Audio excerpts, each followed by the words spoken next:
The top business stories live from the Sky Newsroom. As Donald Trump praises NATO members for spending more on defence, BAE Systems opens a new cutting-edge shipbuilding hall in Glasgow. AI for industry. We'll ask how that buzzword fits into the government's new industrial strategy. Plus, the Women's Euros kick off a week today. We'll ask Green King how much that's set to boost the pub industry.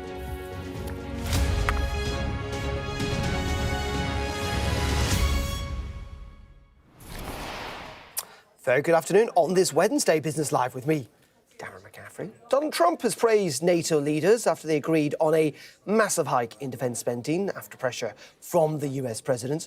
And the news comes as the UK defence contractor, BAE Systems, today unveils a new state-of-the-art shipbuilding hall in Glasgow. Well, delighted to say we can go live to Glasgow now and to that very hall where we're joined by Sir Simon Lister, who's Managing Director of BAE Systems Naval Ships Business. Sir Simon, very good afternoon to you. And this is a pretty significant step, isn't it, for you guys, for Glasgow and for domestic shipbuilding here in the UK? Hi, Darren. Yes, it's a really significant step for us. You could say we build the Type 26 frigates for the Royal Navy here in Glasgow, and you could say this is one way of getting my fantastic workforce out of the delightful Glasgow weather. But from a business perspective, it's really important, really significant. It reduces a bottleneck in the business that enables us to accelerate production of this really important capability. And that, I think, is a sign of the commitment to shipbuilding in the UK. And this, I think, hall can accommodate up to 500 workers at any one time on a shift. What's extra, effectively, beyond that? What facilities is it going to be able to provide? What is it going to allow you guys to do? It's utterly transformational, and it takes the shipbuilding quality to the next level. We're building these 7,000 ton ships in the dry for the first time for a decade, and that enables us to proceed absolutely uninterrupted by the weather, but it also enables our workforce to adopt the very latest cutting-edge technologies in the way that they build the ships, the way they assemble and outfit.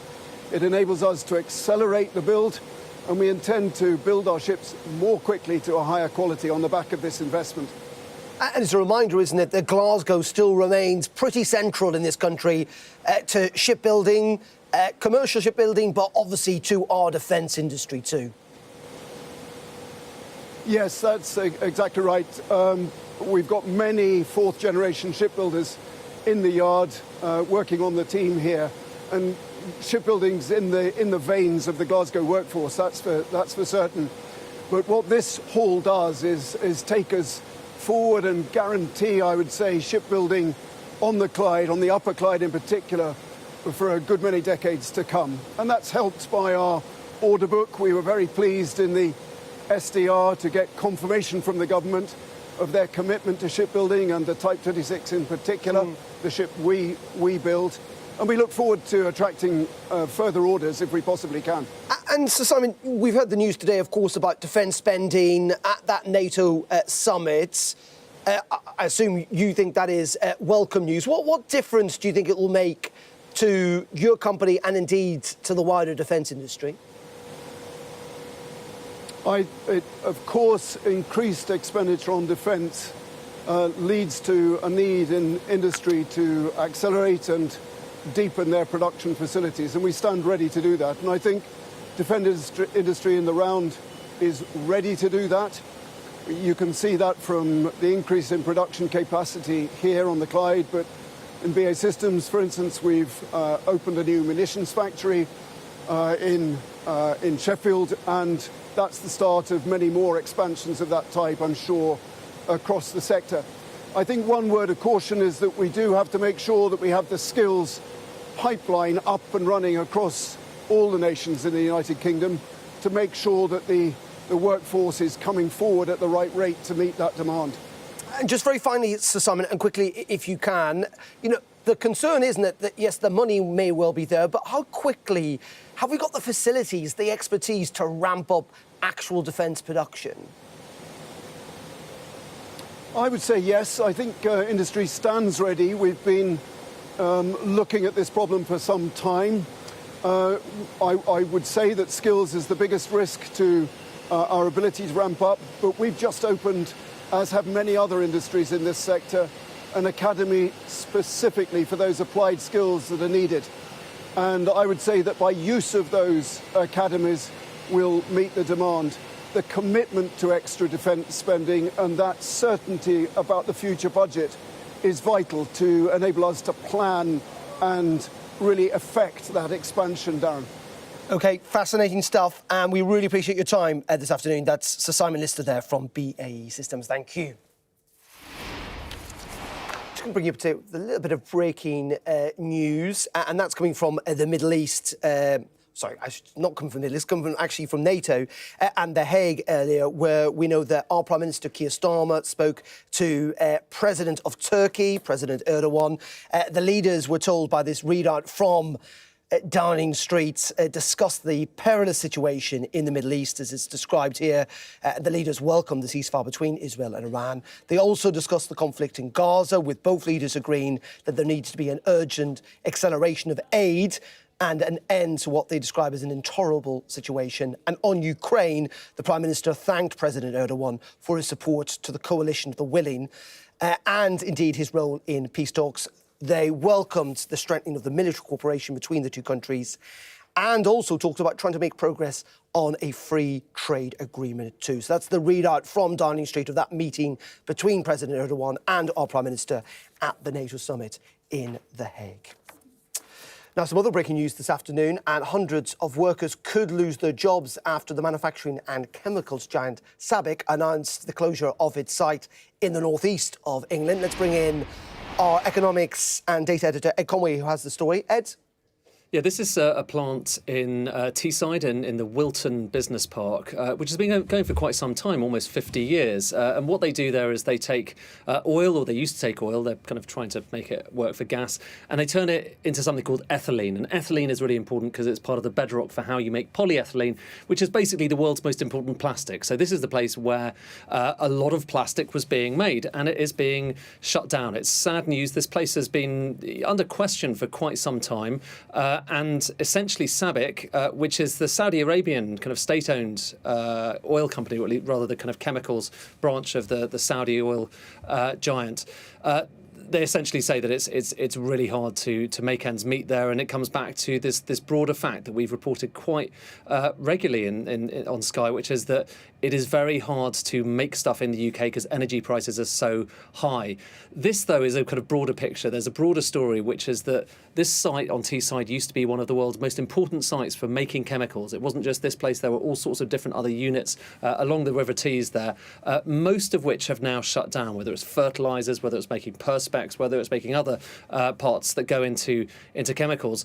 And the upshot is that Britain used to be one of the world's biggest chemicals producers, and now gradually, almost death by 1,000 cuts, that is diminishing. And Sabic is only the latest of a number of stories of closures that we've seen, both in Teesside and elsewhere around the country. Of course, Grangemouth being another example of a refinery that's going down. So sad news for employees there. There's still a question mark over whether they're going to keep their wider kind of polyethylene plant going.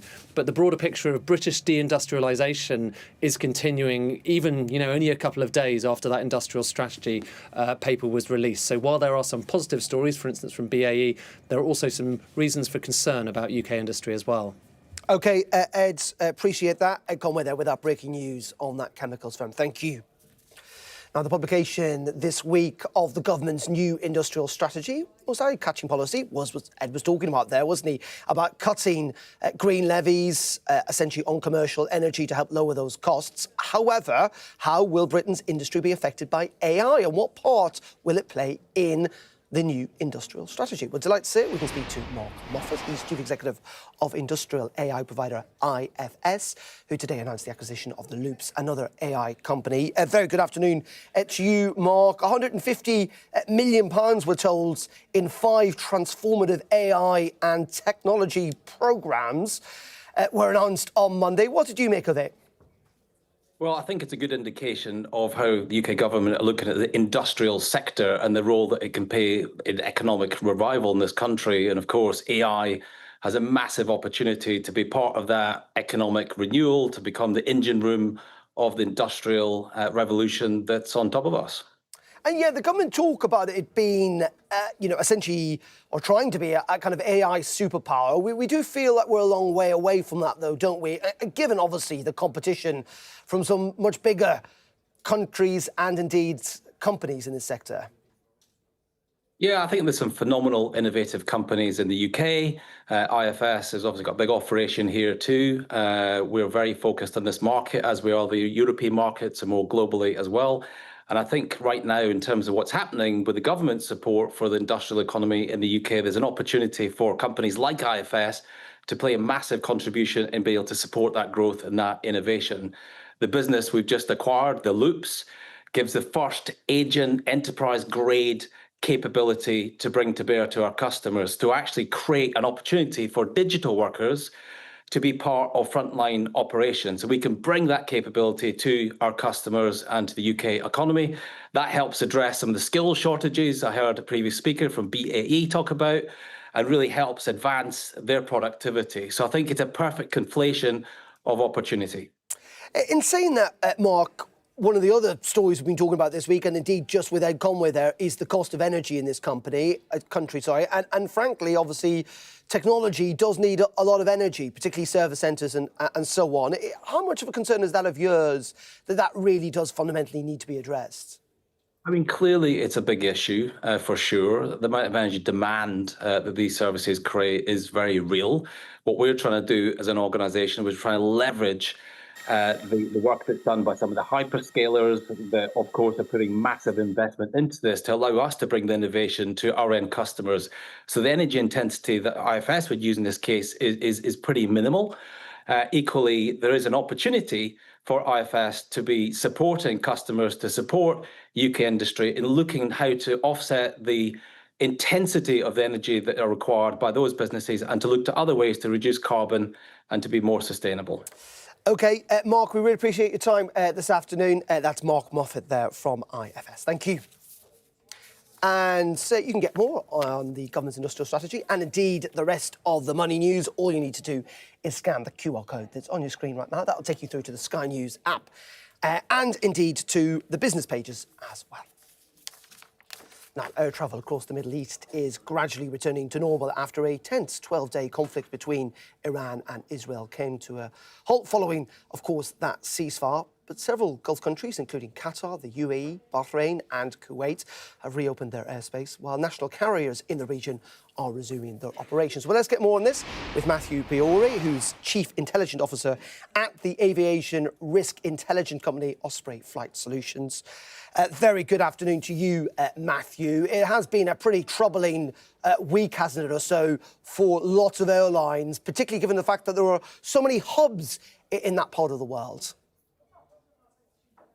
Yes, the last 12 days have been very challenging, and then even more so since the 21st of June, when the situation escalated with U.S. strikes into Iran, and then on the 23rd with the Iranian response, which occurred in Qatar. This led to airspace disruption extending into the Gulf region, and as you mentioned, Qatar, Bahrain, Kuwait, and the UAE had closed their airspace for periods of time. They've now since reopened that airspace, and airlines that are based in the Middle East region, as well as airlines in the Asia Pacific in particular, are resuming flights to and over the Persian Gulf region, as well as the Gulf of Oman.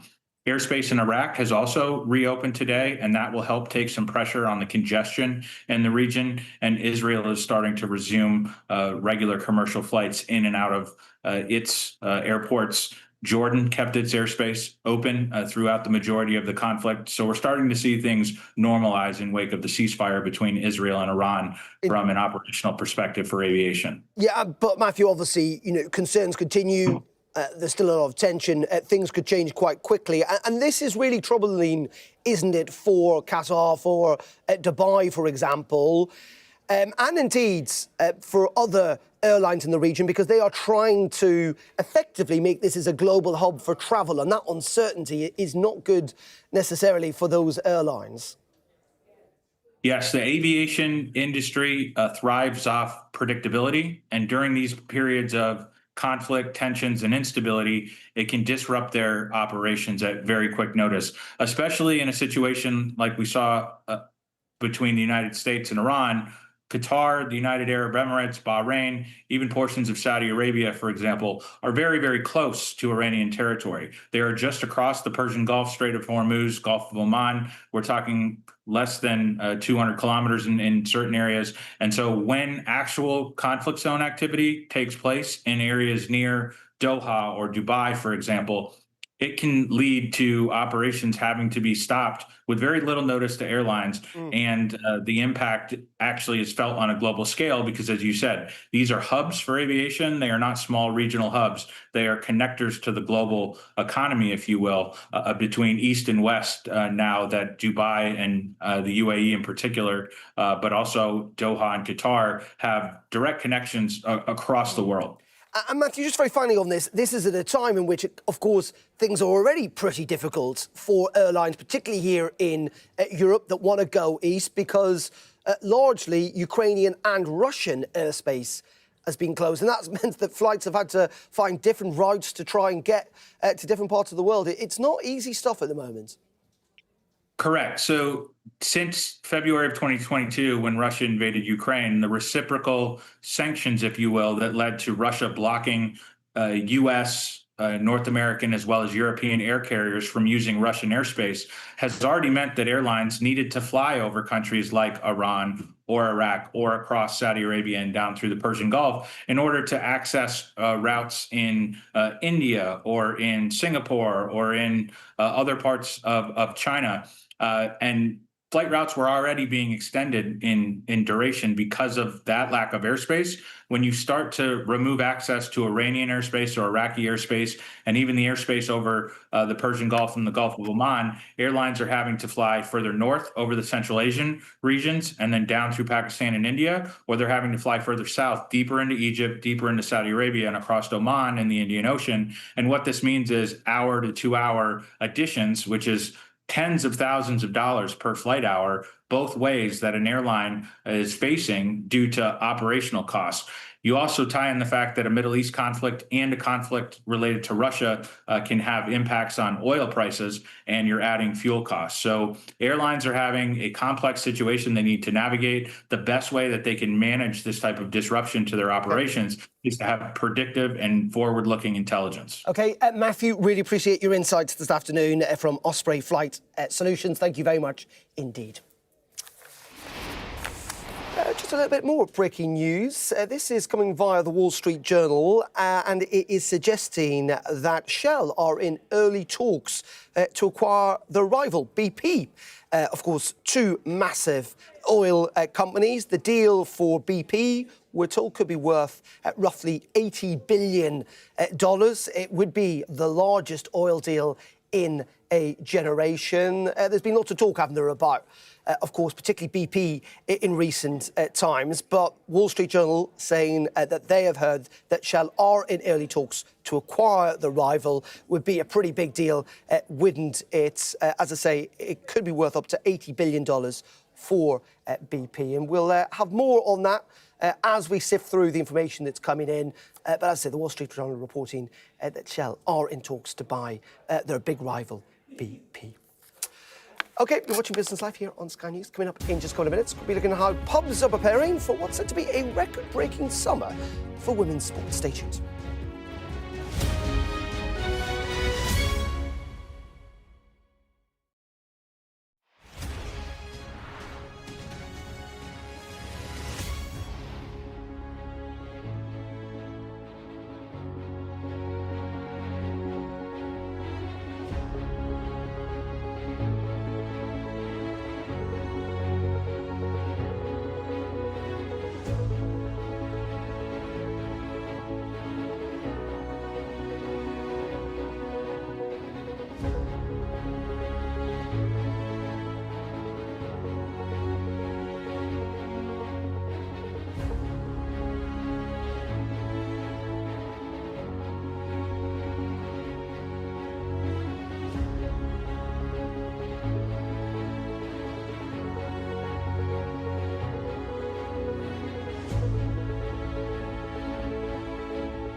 app gives you the very best of Sky News wherever you are.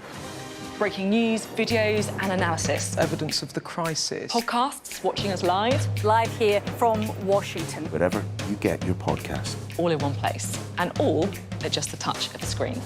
The Sky News app. Get the full story first.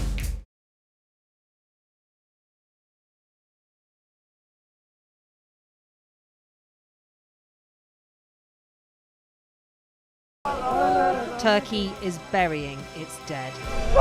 Whole families died in this collapse. Generations wiped out. I'm Siobhan Robbins, Sky's Europe correspondent based here in Berlin.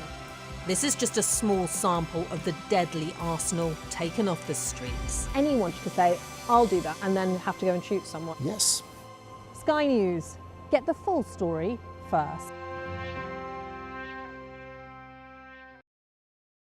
I'm Stephen Murphy, and I'm Sky's Ireland correspondent based here in Dublin. The waters of Ireland and Britain should be home to great white sharks. If there are great white sharks in this area, there's no reason they wouldn't come here to feed. It's basically a buffet on a beach. This could be not only a record-breaking storm, but potentially the most dangerous storm ever to hit Ireland.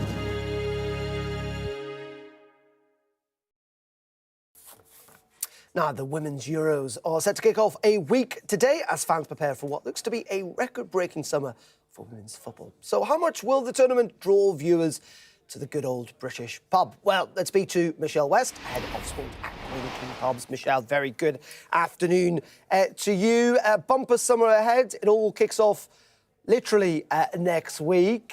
And you're hoping, of course, people are going to pitch up in pubs like the one behind you.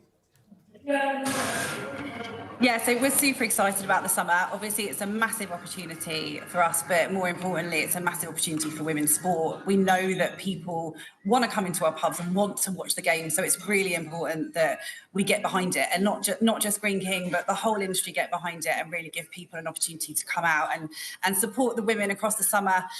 We're making really big steps to do this, to make sure that we've put our research in. We know what needs to be done. We're making some really good strides to make sure that everyone can come out and watch the games with us. So we've been led by our fans. We haven't made this decision alone. We've really crowdsourced the information that we've gone out with supporter of women's sport and comedian Maisie Adams and Fearless Women, who are a sports advocacy group. And we've asked their supporters and their fans what they want for the summer and how that differs to the men's game and how we get that really specific. Yeah, I was going to say, what are they telling you? What difference is, or will there be a difference? Yeah, so we know that only 1 in 5 sports fans at the moment are coming out to watch women's sport. And the biggest thing they're telling us is that it's because people aren't showing it. And where they are showing it, there's massive inconsistency. It's a huge barrier. And we know that people really want to come out and watch the women's game. So what we're doing is we are committing at Green King. We're showing every single match, every single minute, of every single game across the Euros in all of our sport pubs so that people know when they get there that it's on. We've made all our tables bookable so that people know they can come in and get a seat.